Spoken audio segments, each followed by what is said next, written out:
Hola a todos, Dios me los bendiga, un abrazo a la distancia. Es una oportunidad maravillosa de seguir aprendiendo de la buena y maravillosa palabra de Dios. En esta oportunidad vamos a hablar del pecado, el pecado. Y para ello vamos a leer el Salmo 32 y vamos a estudiar esta hermosa porción de la Escritura. El Salmo 32 dice así: Bienaventurado aquel cuya transgresión ha sido perdonada y cubierto su pecado. Bienaventurado el hombre a quien Jehová no culpó de iniquidad, y en cuyo espíritu no hay engaño. Mientras callé, se envejecieron mis huesos en mi gemir todo el día, porque de día y de noche se agravó sobre mí tu mano. Se volvió mi verdor en sequedades de verano. Mi pecado te declaré, y no encubrí mi iniquidad. Dije: confesaré mis transgresiones a Jehová, y tú perdonaste la maldad de mi pecado. Por esto orará a ti todo santo en el tiempo en que pueda ser hallado. Ciertamente la inundación de muchas aguas no llegarán estas a él. Tú eres mi refugio, me guardarás de la angustia, con cánticos de liberación me rodearás. Te haré entender y te enseñaré el camino en que debes andar. Sobre ti fijaré mis ojos. No seáis como el caballo o como el mulo sin entendimiento, que han de ser sujetados con cabestro y con freno, porque si no, no se acercan a ti. Muchos dolores habrá para el impío, mas al que espera en Jehová le rodea la misericordia. Alegraos en Jehová y gozaos, justos, y cantad con júbilo todos vosotros, los rectos de corazón. Un asunto interesante de Salmo 32 es que el trasfondo de este escrito de parte de David tiene que ver con aquel episodio triste, doloroso, oscuro de la vida de David.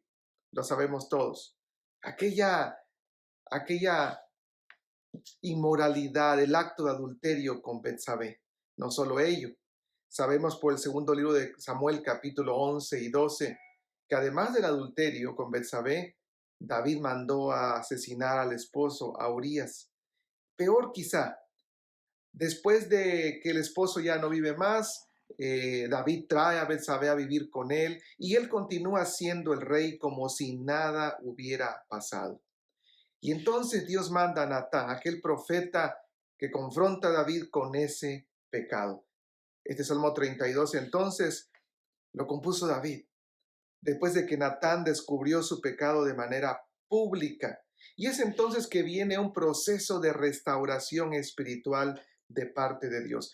Por ello, este es uno de los salmos que se conoce como de penitencia, es decir, es el testimonio de David de cómo experimentó de parte de Dios el perdón de los pecados, la restauración y cuánto dolor le provocó este evento pecaminoso por lo que había hecho. En otras palabras, este Salmo 32 no es algo que David leyó o que alguien le contó. David va a hablar de su experiencia con el pecado. Ahora, lo interesante de este Salmo 32 es que David comienza no dándose golpes de pecho o llorando, no, todo lo contrario. David inicia diciendo, bienaventurado, bienaventurado aquel cuya transgresión ha sido perdonada y cubierto su pecado. Esta palabra bienaventurado se utiliza varias ocasiones en el Antiguo Testamento y por supuesto también en el Nuevo. Esta palabra bienaventurado, esher, se refiere a una felicidad total, interna y externa, doble felicidad. De hecho, esta palabra está en plural.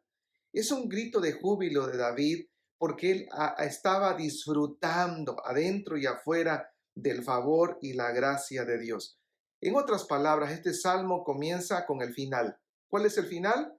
El final es que a pesar de que David adulteró, asesinó, engañó, cometió pecado, Dios lo perdonó y David entonces por anticipado nos dice que no importando la condición de nuestra vida, la condición de nuestro pecado, Dios puede darte la felicidad que tanto estás buscando. Dios puede restaurar tu vida. Ese es el mensaje de este salmo. David estaba brincando de gusto. Por supuesto, ¿quién no lo haría cuando Dios le restaura su vida a pesar de que no lo merecemos? Ok, pero no quiere decir que David brinca de gusto y se olvida de lo que ha hecho. Para nada. Esta expresión bienaventurado va a servir para resaltar que así como brinca de júbilo por la restauración que Dios ha puesto en su vida, de igual manera tiene que recordar cuál ha sido su pecado, de qué Dios lo ha restaurado, de qué manera Dios lo había perdonado. Y esto es lo primero que vamos a encontrar en cuanto al pecado. David va a describir su propio pecado. Y para ello va a utilizar tres palabras sinónimas e interconectadas unas con otras relacionadas a su pecado. La primera palabra que va a utilizar es transgresión. ¿Sabes que la palabra transgresión, pesha en hebreo, literalmente significa rebelión, revuelta? En otras palabras, David estaba bien consciente que él era un rebelde. Él se había rebelado contra Dios. Lo que había hecho, no solo codiciar, armar un plan, asesinar al esposo de Betsabé, traerla con él a vivir en el reino, vivir y seguir como rey como si nada hubiera pasado, aunque el ejército lo sabía y el pueblo lo sabía de su adulterio. Eso es rebelión. David se había revelado, había mostrado su corazón ante Dios y ante los demás. Un escritor lo dijo de esta manera: la única forma de ser perdonado es cuando comprendes la gravedad del acto hecho delante de Dios y de los demás. No se llega al fondo de la oscuridad hasta que reconoces tu rebelión contra Dios mismo. Es lo que hace David. Bienaventurado, ¿sí? ¿De qué? ¿De qué me restauró Dios? De mi rebelión, de la rebelión contra una familia, contra el esposo, contra el pueblo. David dice: soy un rebelde, lo reconozco. Pero además agrega una segunda palabra: pecado. Y esta palabra pecado es la que se traduce del hebreo hatá, que describe la idea de fallar, no dar al blanco, no llegar a la expectativa, el no cumplir las normas, en este caso, las normas santas de Dios. David sabía que no solamente se había rebelado contra Dios, sino que Dios lo había llamado para ser rey, para honrar su nombre, y David había fallado. No solo reconoce su rebeldía, también reconoce que no ha llegado a la expectativa de lo que Dios esperaba de él. Le ha fallado a Dios. Una tercera palabra que David utiliza es la palabra iniquidad. Ahora déjame decirte, la palabra iniquidad es la palabra abón, que se refiere a un delito consciente, intencional. Es la culpa incurrida por hacer un delito a propósito, adrede. En otras palabras, David dice: soy rebelde, le he fallado a Dios, pero yo lo quise hacer. Fue mi culpa. A mí nadie me obligó a codiciar a Betsabé ni a armar ese plan contra Urías. Yo no soy inocente, soy culpable. Lo hice porque lo quería hacer. Y esta imagen entonces triple nos da una perspectiva completa del pecado de David. Rebelde, fallé a Dios y ¿sabes qué? Lo quise hacer. Esa fue mi intención. Nadie me engañó. No fue culpa del diablo. Qué maravilla es ver este cuadro, porque esta es la descripción de nuestro pecado por igual. Rebeldes, fallamos a Dios porque queremos hacerlo. Ahora, David no se queda en esta etapa simplemente de reconocer su pecado. No, ahora él va a hablar del perdón de Dios. Después de usar estas tres palabras para expresar el pecado de una manera tan completa, David tiene que hablar del perdón completo de Dios también. Y hay tres palabras que utiliza para el perdón: perdón, cubierto y no culpa. Eso es lo que dice al comenzar: bienaventurado el hombre a quien Jehová no culpa de iniquidad, bienaventurado cuya transgresión ha sido perdonada y cubierto su pecado. Perdón, cubierto y no culpar de iniquidad. No culpar de iniquidad. Tres palabras para describir su pecado, tres palabras para describir la grandeza del perdón de Dios. Perdón es la primera palabra. La palabra perdón es esta palabra nasá, que significa levantar, cargar, tomar, quitar un peso grande. Eso es lo que había hecho Dios en David. David no lo merecía, pero Dios lo hace, le quita el pecado. ¿Quién carga con el pecado de David? Lo sabemos. Solo Dios puede hacerlo. La palabra siguiente, cubierta, casá, significa esconder o poner debajo. No recordar eso más. Bueno, el único que puede hacer eso, de quitar nuestro pecado y o ponerle en un lugar donde nadie se recuerde, donde no me lo traigan a la mente y me lo estén echando en cara, es Dios. Es el único juez que una vez que dictamina que me ha quitado el pecado, eso ya queda borrado, borrado, escondido para siempre de la vista de Dios. Y tercero, la palabra que aparece aquí es no culpado. No culpado es una palabra asab, que significa contar. Es decir, para la gente, David había sido un adúltero y todavía lo recordaban, lo seguían contando. Por igual para los soldados, quizá para la familia de Betsabé también. Y podían echarle a David en cara lo que había hecho. Es más, David había vivido consecuencias duras por ese adulterio, inclusive su hijo murió. Pero la felicidad era que para Dios ya no contaba. Ese pecado delante de Dios ya no contaba. Había sido quitado, escondido, borrado. ¿Cómo no se sentiría feliz si siendo rebelde, si le falló a Dios y así lo planeó? De todas maneras, Dios lo perdonó, le quitó, eliminó por completo ese pecado. Claro que David brincaría de felicidad. Él había pecado, él había sido perdonado por el pecado. Ahora, David, a partir de aquí, entonces, en el verso 3, nos va a comenzar a hablar de tener cuidado, porque eso lo dice por experiencia propia, de no ocultar el pecado. Bueno es reconocer el pecado. Bueno es experimentar el perdón de Dios por el pecado. Pero tenga cuidado porque el mayor obstáculo para experimentar la restauración espiritual es ocultarlo, ocultar el pecado. Y David dice, mientras callé, se envejecieron mis huesos. En mí gemir todo el día, porque de día y de noche se agravó sobre mí tu mano. Se volvió mi verdor en sequedades de verano. David va a describir el efecto que el pecado no confesado tuvo sobre él. Y va a confesar que en su experiencia personal, el pecado no confesado tiene efectos devastadores, al menos en tres sentidos. Primero en lo físico. El pecado no confesado dice que le provocó que sus huesos se envejecieran. No sé usted, pero uno comienza a experimentar que los huesos se envejecen cuando te duelen.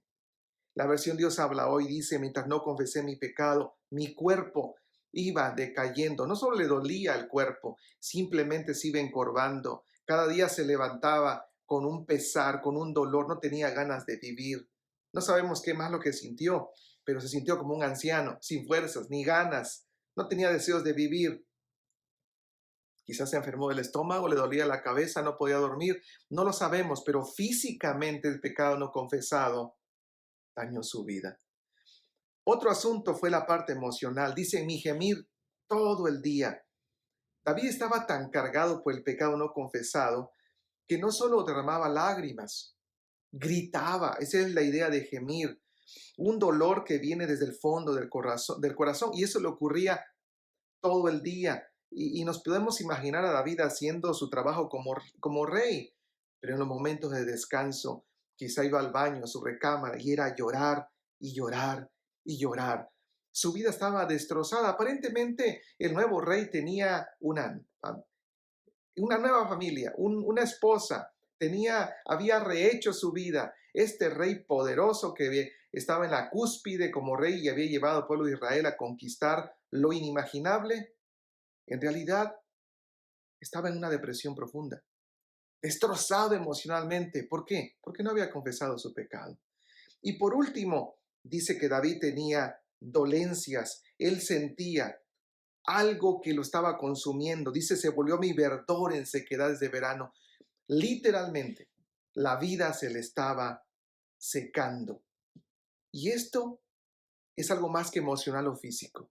Esto describe lo espiritual. Él podía sentir que por mejor reino que tenía, por ejército más poderoso que pudiera preparar, aunque fuera admirado por la gente, la vida no valía la pena. Y no valía la pena porque él estaba experimentando la disciplina de Dios en su vida. No importaba si el día era hermoso o si él caminaba en su palacio real lleno de flores, de plantas, y pareciera que lo tenía todo. En realidad, él podía sentir la disciplina de Dios en su vida. Las 24 horas del día sentía que Dios le estaba diciendo que eso era incorrecto. No sé si no sé si tú te has puesto a pensar, no sé si usted se ha puesto a pensar antes en esto, pero el pecado no confesado destruye la vida. Físicamente hay muchas enfermedades que las personas cargan por no confesar sus pecados a Dios. Pero también emocionalmente hay gente que está deprimida, desanimada, a punto de tirar la toalla, porque tiene cargando en su corazón muchos pecados que no ha confesado a Dios. ¿Y qué decir de la parte espiritual? Quizá la gente puede tener un buen trabajo, una buena familia, inclusive salud, recursos materiales, y nada tiene sentido, nada sabe, no hay plenitud de vida. ¿Por qué? Porque Dios está disciplinándote, Dios está disciplinando nuestra vida y entonces todo carga. El día hermoso parece feo y cuando las buenas noticias llegan parece que eso no tiene ningún valor para nuestra existencia.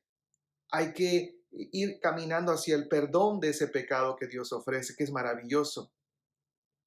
Pero no olvides, ocultar ese pecado destruye la existencia humana. La invitación de David es, no lo hagas más, no más, no lo hagas. ¿Y entonces qué hay que hacer? Bueno, el camino para el perdón de pecados, no cabe duda, comienza con la confesión. Y de eso va a hablar David para terminar estos versos 5 en adelante. Mi pecado te declaré. No encubrí mi iniquidad. Dije, confesaré mis transgresiones a Jehová, y tú perdonaste la maldad de mi pecado. Escucha, la verdadera felicidad comienza cuando confesamos. El confesar nuestro pecado a Dios es el primer gran paso para comenzar a experimentar el perdón de Dios y la restauración física, emocional y espiritual. Mi pecado, dice David, te declaré. Escucha, David está hablando por sí mismo. Yo no puedo confesar los pecados de alguien más. Y aunque puedo saber y recordar la maldad que otros hacen y ponerla en oración a Dios, eso no cuenta. Yo tendré que venir ante el Señor y decir, estos son mis pecados. Esto es lo que la gente no sabe de mí. Esto es lo que en lo privado solamente tú sabes, pero debo de confesarlo, porque es la única manera de que mi vida pueda ser sanada. Es lo que dice David, voy a declarar, voy a reconocer. Y David utiliza una palabra que en el Antiguo Testamento es abundante, yadá, yadá, saber. Y esto implica saber una información, saber, de dar detalles de, pero esa información no está al aire, no está en el vacío, es el resultado de una experiencia. Es decir, David no solamente le va a contar a Dios lo que Dios ya sabe, pero David le va a contar cómo fue su experiencia, qué fue lo que sintió, qué lo llevó a cometer este pecado. Eso es declarar, decir toda la verdad, no ocultar nada. Pero además dice, no encubrí mi iniquidad. Encubrir es la palabra ocultar. Zafar, zafar, que significa poner debajo. Y ya antes, en los versos previos, David había dicho que Dios no solo quita nuestros pecados, sino que los oculta. Eso es maravilloso. Es maravilloso si Dios lo hace, pero no lo es si yo trato de ocultar mi falta delante de Dios. Nada de eso, dice David. Saqué mi pecado debajo de la alfombra y le dije, Dios, aquí está. Tú lo sabes, pero yo pensé, yo pretendí pensar que tú no lo sabías. Y cómo pasar por alto el Salmo 139, cuando el propio salmista dijo que aún antes de que hablemos, Dios ya conoce nuestras palabras. Es más, ¿dónde me puedo ocultar? Arriba, abajo. Para Dios, la luz está en todos lados. A Dios no se le puede esconder. En la noche, Dios y su resplandor y su presencia nos ilumina. Para Dios no hay diferencia entre noche y día. Su presencia nunca se va. Dice David, es cierto. Así que voy a sacar mi pecado que pretendí esconder debajo de la alfombra. Aquí está, Señor. No solo te cuento los detalles de mi pecado, también te lo revelo, aunque tú ya lo sabes. Y eso, por supuesto, era la terapia más efectiva para David, dar a conocerle a Dios lo que Dios ya sabía, sacar ese pecado que él pretendió haber ocultado. ¡Qué maravilla! Y observe que David al final dice, confesaré mis transgresiones. Ahora, escucha esto. David usa la palabra transgresiones, plural. Es decir, David confesó el pecado con Betsabé. David le dijo a Dios, esto lo había yo querido ocultar, lo hice, por lo menos delante de los hombres, pero no ante Dios. Pero David no solo confiesa ese pecado, la palabra transgresiones es plural, lo cual significa que David se está sincerando con Dios. No solamente le confiesa el pecado con Betsabé, tuvo que haberle dicho lo que hizo con Urías, cómo utilizó a su general del ejército para sus propios beneficios. Tiene que haberle dicho cómo manipuló al pueblo tratando de que la noticia no se supiera. Tuvo que haberle dicho, Señor, hasta un niño fue culpable por mi pecado y murió. El reino se vio en peligro, mi descendencia se vio en peligro. Había muchos pecados alrededor que David debía confesar. David confesó toda la verdad. David sacó esa mentira oculta, pero David confesó cada pecado que Dios ya sabía y se lo contó. ¿Cuál es el resultado? Pues él dice, tú perdonaste la maldad de mi pecado. Es decir, Dios lo limpió. Eso que había en su corazón, esa gran carga, Dios la eliminó. Y el perdón de Dios para David fue de inmediato. Y perdonaste la iniquidad de mi pecado. Escucha, Dios siempre está listo para perdonar. Solo hay que confesarlo, hay que decirlo, hay que traerlo. Y aunque Dios ya lo sabe, está esperando que nosotros lo hagamos, porque ese es el camino a la restauración espiritual. No intentemos disfrazar ni ocultar nuestro pecado. Vamos a hacer lo que Dios ya sabe. Vamos a exponerle lo que ante Dios ya de por sí está expuesto. Y cuando con sinceridad lo hacemos, Dios perdona y Dios limpia de toda maldad.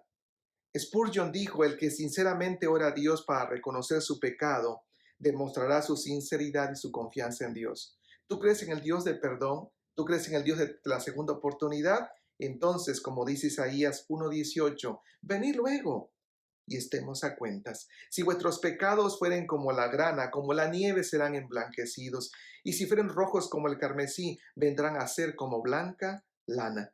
Y como dice Isaías 43:25, yo soy el que borro tus rebeliones por amor de mí mismo, y no me acordaré de tus pecados. Isaías 55:7, deje el impío su camino y el hombre inicuo sus pensamientos.